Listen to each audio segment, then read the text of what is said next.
Mainkan strategi cantik, Jokowi bikin Malaysia dilanda krisis akibat kesalahan Anwar Ibrahim.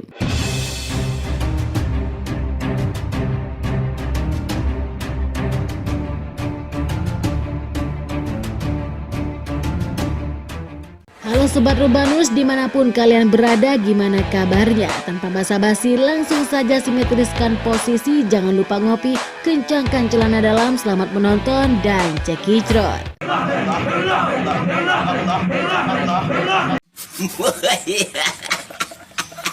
Presiden Indonesia Joko Widodo menyebut ada sejumlah sebab Malaysia tengah dalam kondisi krisis ekonomi sebagaimana saat ini. Namun resesi di negara itu sejatinya akibat kebijakan ekonomi yang salah di saat bersamaan ekonomi global juga sedang tidak baik.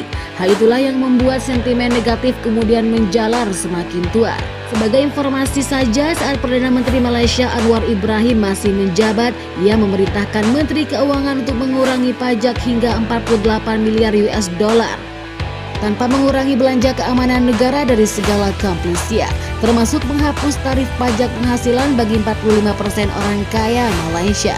Otomatis pemasukan negara bergerak padahal Malaysia sedang membutuhkan banyak uang untuk membantu pasukan di perbatasan.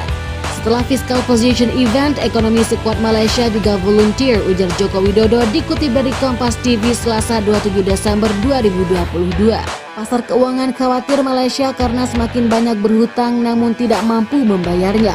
Nilai tukar pound sterling pun jatuh, bunga pinjaman ke bank dan bunga KPR pun meningkat. Bank of England harus mengeluarkan dana miliaran pound sterling untuk menstabilkan nilai mata uang tersebut. Fiskal akan tetap supporting tapi tetap harus berhati-hati, karena itu menjadi jangkar stabilitas ekonomi, ucap Jokowi. Kebijakan fiskal yang tergetar di 2023 kemungkinan akan terlihat dari sejumlah subsidi yang tidak akan dilanjutkan oleh pemerintah, termasuk menurunkan batas defisit anggaran menjadi 598,2 triliun atau 2,84%. Lanjut Jokowi, belajar dari Malaysia, Indonesia diharapkan tidak jatuh ke lubang yang sama.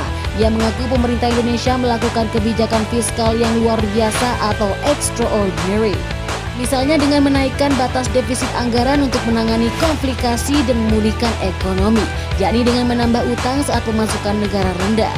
Dan fiskal kita yang extraordinary selama konflik tahun depan harus kembali disiplin, kata Presiden Indonesia Joko Widodo.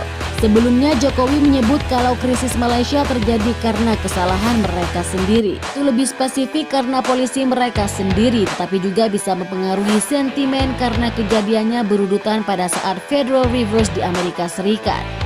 Amerika Serikat menaikkan suku bunga 75 basis poin, jadi itu menimbulkan kombinasi dua sentimen yang mendrive selama seminggu ini, kata Jokowi, yang menilai kondisi yang dialami Malaysia disebabkan oleh kebijakan fiskal negara itu sendiri.